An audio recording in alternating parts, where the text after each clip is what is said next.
வணக்கம், நான் உங்கள் அபிமான யோகாம்பால் சுந்தர்.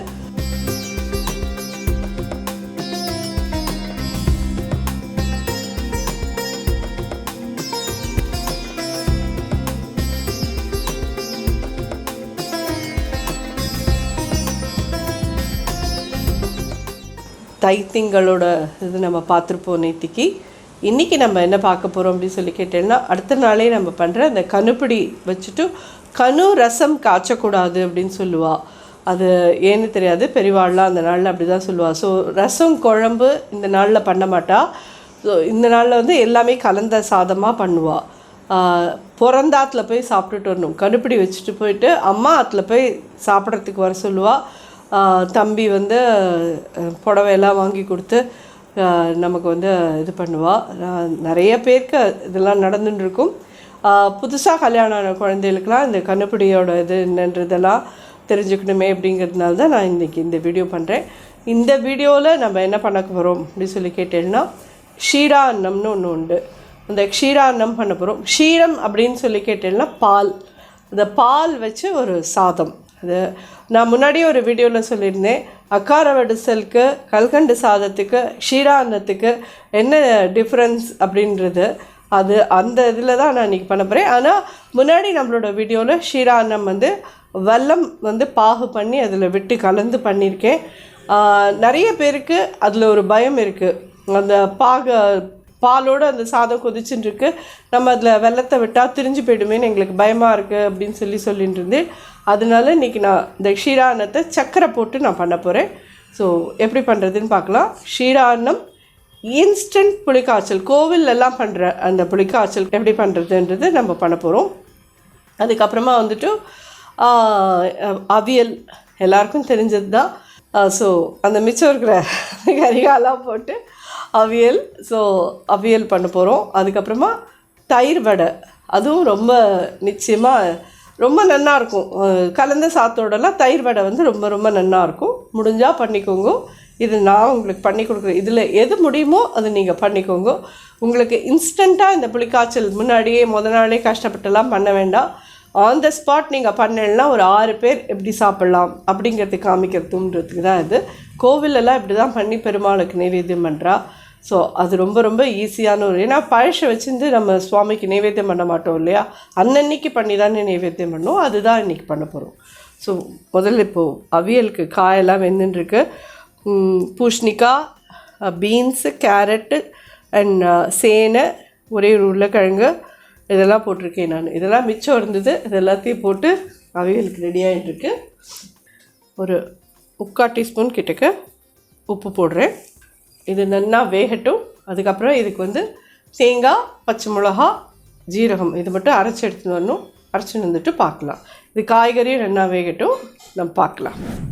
இது க்ஷீரான்னத்துக்கு நம்ம போட்டிருக்கோம். இது என்னென்னு கேட்டீங்கன்னா, பச்சரிசி 1 கப்பு, ரைஸ் குக்கர் கப்பால் 1 கப்பு எடுத்துகிட்டு 4 கப்பு தண்ணியும் 1 கப்பு பாலும் விட்டு குக்கரில் வச்சு நல்லா குழச்சலாக எடுத்துட்டேன். அதுக்கப்புறம் இன்னொரு 1/2 லிட்டர் பால் விட்டுருக்கேன். க்ரீன் மில்க் தான் விட்டுருக்கேன். நீங்களும் இது மாதிரி கொஞ்சம் ஃபேட் இருக்கிற மில்க் பெட்டராக இருக்கும்.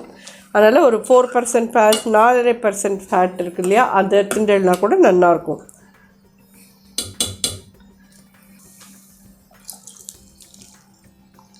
அப்படியே பச்சையாக விடலாமா மாமின்னா, பச்சையாக நீங்கள் விடலாம், ஒன்றும் பிரச்சனை கிடையாது.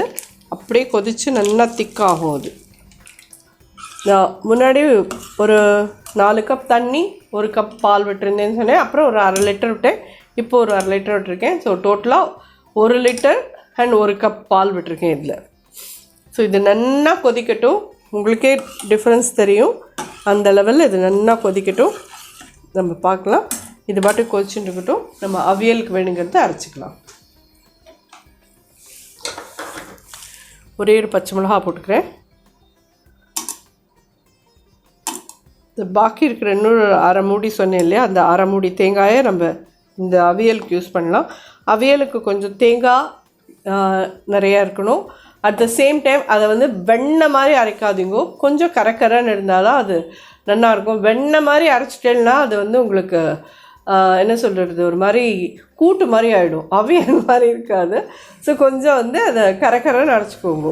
உங்களுக்கே தெரியும், தண்ணி நிறைய விட்டுட்டேன்னா அது அப்படியே ஒரு மாதிரி வெண்ணெய் மாதிரி ஆகி அப்புறம் கூட்டு கரைச்சி விட்டா மாதிரி ஆகிடும். ஜஸ்ட் ஒரு 1/4 டீஸ்பூன் ஜீரகம் போடுறேன். இது அப்படியே கொஞ்சமாக தண்ணி விட்டால் போதும். பார்த்தீங்கன்னா இவ்வளோதான் தண்ணி எடுத்துட்டுருக்கேன். இது அவ்வளோதான் விட்டுருக்கேன். அதுலேயுமே இன்னும் 1 ஸ்பூன் கிட்டே இருக்குது பாருங்க தண்ணி. அவ்வளோ தண்ணி விட்டு கொஞ்சம் கெட்டியாக கரைன்னு அரைச்சி எடுத்துன்னு வந்துருங்க. அதுக்கு அரைச்சிட்டு நம்ம பார்க்கலாம். நம்ம இப்போ வந்து இன்ஸ்டன்ட் புளிக்காய்ச்சல் எப்படி பண்ணுறதுன்னு பார்க்கலாம். இது பார்த்தீங்கன்னா நல்லா ஒரு பெரிய, அதாவது சொல்கிறது அதாவது சின்ன சாத்துக்குடி சைஸ் அப்படின்னே வச்சுக்கோங்க. அந்த அளவுக்கு புளியை நல்லா கொதிக்கிற வெந்நீரில் ஒரு 10-15 வரமிளகாயோட ஊற வச்சுட்டேன். இதை ரெண்டையும் அப்படியே பேஸ்ட் பண்ணி எடுத்துகிட்டு வந்துடலாம். ஜஸ்ட்டு ஒரு 10-15 வரமிளகா, ஒரு பெரிய, அதாவது ஒரு சாத்துக்குடி சைஸ், ஒரு குட்டி சாத்துக்குடி தருவாள் அந்த சாத்துக்குடி சைஸ்க்கு புளி ரெண்டையும் நல்லா ஒரு 15-20 நிமிஷமாக கொதிக்கிற வெந்நீரில் ஊற வச்சுருந்தேன். அதை அப்படியே அரைச்சின்னு வரும்.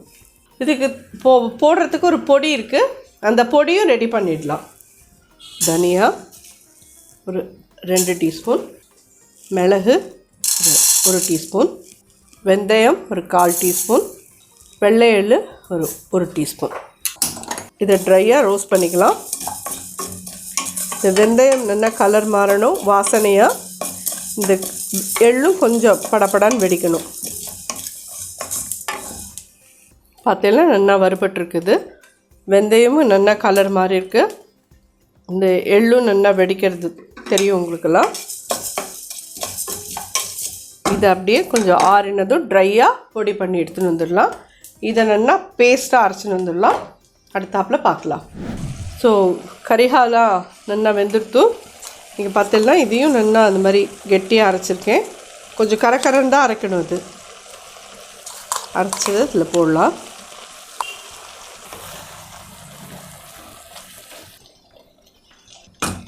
கொஞ்சமாக கருவேப்பிலை, அதாவது ஒரு 1/4 கப் கிட்ட தயிர் விட்டுருக்கோம். இதில் புளிக்காத கெட்டி தயிராக இருக்கட்டும். இதுமாதிரி பச்சையாக தேங்காய் எண்ணெய் நல்லா ஒரு டேபிள் ஸ்பூன் கிட்ட விட்டுருவோம். ஒரே ஒரு கொதி வரட்டும், எடுத்துடலாங்க. ஸோ அவியல் ரெடியாக எடுத்து அடுப்பை அணைச்சிடுறேன். அடுத்தது பார்க்கலாம். இந்த க்ஷீரான்னம் பார்த்தீங்கன்னா நம்ம விடுறதே எவ்வளோ லிக்விடாக இருந்தது. இது ஒரு 15 மினிட்ஸ் ஆகிருக்கு. இவ்வளோ கெட்டியாக எடுத்து பாருங்க. ஸோ இன்னும் ஒரு 10 நிமிஷம் நல்லா கொதிக்கட்டும். அதுக்கப்புறம் இதில் சர்க்கரை ஆட் பண்ணலாம். நம்ம சர்க்கரை ஆட் பண்ணிவிட்டு திருப்பி ஒரு 10 நிமிஷம் கொதிக்க விட்டால் தான் அது திக்காகும். ஏன்னா சர்க்கரை போட்டதும் அது நீர்த்துக்கும். அப்படியே நல்லா ஒரு 20-25 மினிட்ஸ் கிட்ட இது நல்லா கொதிச்சாச்சு. இதில் இப்போ நல்லா சர்க்கரை ஆட் பண்ணி இன்னும் ஒரு 10 நிமிஷம் இதை கொதிக்க விடலாம். இதை பாட்டுக்கு ஒரு சைடில் போட்டுட்டு நீங்கள் வந்து புளிக்காய்ச்சல் இந்த பக்கம் பண்ணினீங்கன்னா கடகடன்னு ஆகிடும். எல்லாமே ஹார்ட்லி 1 ஹவருக்குள்ளே நீங்கள் எல்லாத்தையும் பண்ணி எடுத்துடலாம். 1 கப் சுகர் போடுறேன். 1.5 கப் போட்டிருக்கேன். நான் சொன்ன மாதிரி ரைஸ் வந்து நான் 1 கப் தான் எடுத்தேன். அதுக்கு 1.5 கப் சர்க்கரை போட்டிருக்கேன். எங்களுக்கு போதும். நல்லா ஸ்வீட்டாக வேணுங்கிறவா இன்னும் ஒரு 1/2 கப் எக்ஸ்ட்ரா ஆட் பண்ணிக்கோங்க. இது சர்க்கரையோடு சேர்ந்து இன்னும் ஒரு 10-15 நிமிஷம் கொதிக்கட்டும். இது கொஞ்சம் நல்லா தலக்கு புலக்கு மேலே தெறிக்க தான் தெரிக்கும். கொஞ்சம் எல்லோரும் பார்த்து பண்ணிக்கோங்க, ஜாக்கிரதை. இதில் வந்துட்டு இப்போது ஃபைனலாக ஏலக்காய் பொடி ஒரு 1/4 டீஸ்பூன் போடுறேன். பச்சை கற்பூரம், ஈட்டபிள் கேம்பர் ஒரு சின்ன பிஞ்ச். அடுப்பு அணைச்சிடுறேன். இது இனிஷியலி பார்த்தேன்னா கொஞ்சம் பாயசம் மாதிரி இருக்கே மாமி இப்படிம்பேள். இது எல்லா சமையலையும் முடிச்சுட்டு உங்களுக்கு கடைசியாக காமிக்கிறேன். அப்படி திக்காகிடும். இது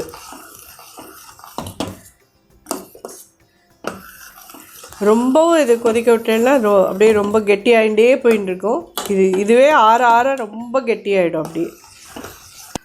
ஆனால் இன்னும் 1 லிட்டருக்கு பதிலாக 1.5 லிட்டர் பால் விட்டு இன்னும் நீங்கள் பண்ணினீங்கன்னா இன்னும் க்ரீமியாக வரும். இன்னுமே ரொம்ப ரொம்ப நல்லாயிருக்கும். உங்கள் சௌகரியம் போல் நீங்கள் பார்த்துன்னு பண்ணிக்கலாம். நான் இன்றைக்கி இதில் யூஸ் பண்ணியிருக்கிறது 1 லிட்டர் ப்ளஸ் 1 டம்ளர் அவ்வளோதான். இதை எடுத்து இறக்கி வச்சுக்கலாம். இன்னும் 1 டேபிள் ஸ்பூன் நெய் விடுறேன். முந்திரி பருப்பு ஒரு 10-12. அதேமாரி ஆப்ஷனல் பாதாம் பருப்பு போட்டேன்னா ரொம்ப ரொம்ப நல்லாயிருக்கும். அப்படியே முழுசாக போட்டு வறுத்து போட்டுருங்க. இதுவே உங்களுக்கு தெரியும் எப்படி க்ரீமியாக இருக்குது பாருங்க. இது ஆற இன்னும் கெட்டியாகிடும். அது இதுக்கு திராட்சை பழம் வேண்டாமா மம்மி கிட்ட? வேண்டாம். வால்நட் இருக்கிறவா வால்நட் யூஸ் பண்ணுறீங்களா வால்நட் இதில் இது பண்ணி போடலாம். பாதாம் பருப்பு போடலாம். அடுப்பு அணைச்சிட்டேன். ஷீரான்னத்தில் இதை சேர்த்துட்றேன். இது ரெடி ஆகிடுத்து. இன்றைக்கான ஷீரான்னம் ரெடி. அடுத்தாப்பில் ஒன்றுன்னா நம்ம பார்த்துடலாம். ஸோ புளிக்காய்ச்சல் நம்ம அந்த ஊற வச்சுருந்தோம் இல்லையா, புளியும் மிளகாத்தலையும் பேஸ்ட் பண்ணி எடுத்து வந்தாச்சு. இந்த பொடி வறுத்தோம் இல்லையா, தனியா, எள், வெந்தயம், மிளகு எல்லாத்தையும் நல்லா பொடி பண்ணின்னு வந்தாச்சு. இப்போ நான் முதல்ல இன்னொன்று அரைக்கிறதையும் காமிச்சிடுறேன் உங்கள்கிட்ட. இது தயிர் வடைக்கு ஒரே பச்சை மிளகா எடுத்துட்டுருக்கேன். அதோட கூட ஒரு 2 டேபிள் ஸ்பூன் தேங்காய் வச்சு அரைச்சி எடுத்துன்னு வந்துடுறேன். அதை தயிரில் கலக்கணும் நம்ம, அதுக்கு தான். ஸோ இப்போது புளிக்காய்ச்சல் பண்ண ஆரம்பிக்கலாம். அப்படியே இது ஒரு 1/4 கப் நல்லெண்ணெய் அப்படியே விட்டுருங்க. இது அப்படியே அவ்வளோ ஃபாஸ்ட்டாக ஆகிடும். பச்சைப்புளி வாசனையும் டக்குன்னு போயிடும். நம்ம இதில் பெரட்டி எடுக்கிறதுனால ரொம்ப ரொம்ப நன்னாவும் இருக்கும். இது 1 ஸ்பூன் கடுகு போடுறேன். கடுகு வெடிக்கிறது 2 வரமிளகா போடுறேன்.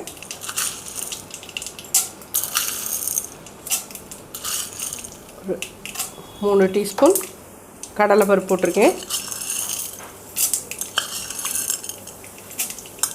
2 ஸ்பூன் உளுத்தம்பருப்பு.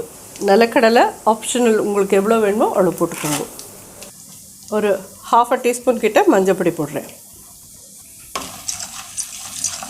அடுப்பு சின்னதாக வச்சுருங்க, பிகாஸ் மஞ்சப்பொடி கறிக்கு போயிடக்கூடாது. பெருங்காயப்பொடி நல்லா ஒரு 1 டீஸ்பூன் கிட்ட போட்டுருங்க.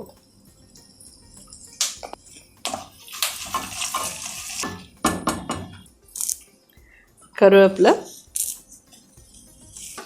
இந்த அரைச்சி இந்த புளி பேஸ்ட்டை இதில் போட்டுடலாம்.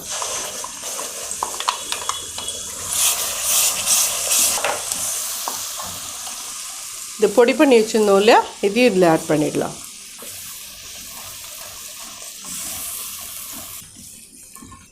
புளிக்காய்ச்சலுக்கு தேவையான உப்பு 1 டீஸ்பூன் கிட்ட போடுறேன். நீங்கள் உங்களுக்கு அட்ஜஸ்ட் பண்ணிவிட்டு சாப்பிட்டு எப்படி வேணுமோ பார்த்து போட்டுக்கோங்க. ஜஸ்ட் ஒரு 5 நிமிஷம் எல்லாமே சேர்ந்து கொதிக்கட்டும். சாத்தை போட்டு கலந்தோன்னா ஆச்சு, ரெடி ஆகிடுது. ஒரு 5 மினிட்ஸ் கழிச்சு பார்க்கலாம். ரெடி ஆகிடுத்து. ஒரு 5 நிமிஷம் கொதிக்க விட்டோம். நல்லா கெட்டியாக எடுத்து பார்த்தாலே உங்களுக்கே தெரியும். மாதிரி சாதம் உதிரியாக எடுத்துக்கோங்க. கருவேப்பிலை கொஞ்சம் போட்டுக்கோங்க. நல்லா 1 ஸ்பூன் கிட்டக்க நல்லெண்ணெய், பச்சை நல்லெண்ணெய் விடுங்க. இதை அடுப்பு அணைச்சிட்டேன். இதை அப்படியே எடுத்து இதில் போடலாம்.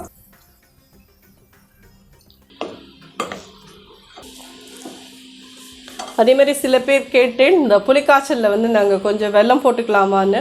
நிறைய பேருக்கு அது பிடிக்கும். பிடிச்சவா கண்டிப்பாக கொஞ்சோண்டு வெல்லம் இதில் ஆட் பண்ணி கொதிக்க விடுங்க.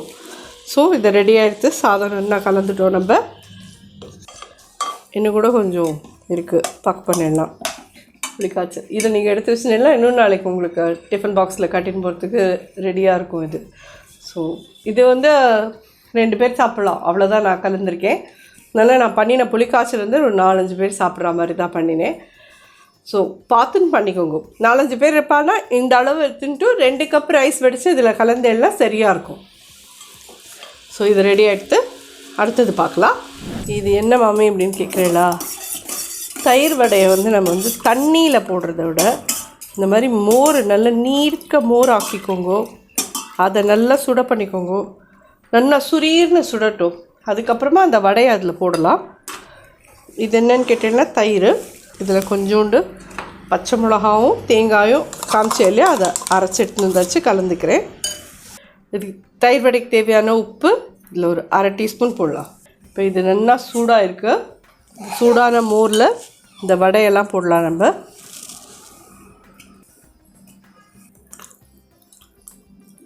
ஒரு தடவை இப்படி பண்ணி பார்த்துட்டு நீங்கள் சாப்பிட்டு பார்த்துட்டு சொல்லுங்கள் தயிர் வடை எப்படி இருந்ததுன்னு சொல்லிவிட்டு. ஸோ இது நல்லா கொஞ்சம் ஒரு 10 நிமிஷமாக இதை போட்டு ஊற வச்சுருக்கோம்.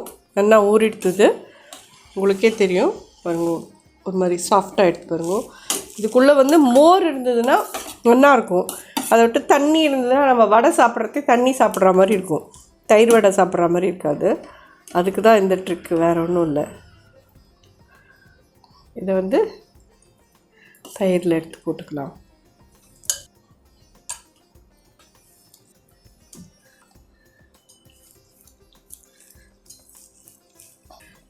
கொத்தமல்லி அண்ட் இதில் கொஞ்சம் பச்சை மிளகா, கொஞ்சோண்டு காரப்பொடி, சாட் மசாலா பொடி இதெல்லாம் போட்டு இது பண்ணினோன்னா ரெடி ஆகிடுது. ஸோ உங்களுக்கு ஃபைனலாக அதை பிளேட்டில் காமிக்கிறதே இதெல்லாம் போட்டு காமிக்கிறேன். இது மேலே வந்து நீங்கள் பரிமாறுறதுக்கு முன்னாடி கொஞ்சம் காரப்பொடி, சாட் மசாலா பொடி இதெல்லாம் மட்டும் போட்டுண்டு கேரட் திருகி போட்டுக்கிறேன், எல்லாம் போட்டுக்கோங்க. அதுக்கப்புறம் இல்லை பூந்தி எங்களுக்கு பிடிக்கும்னா பூந்தி வேணாலும் தேய்ச்சி போட்டுக்கோங்க. இது எது வேணாலும் உங்களுடைய சௌகரியம், நீங்கள் பண்ணிக்கலாம்.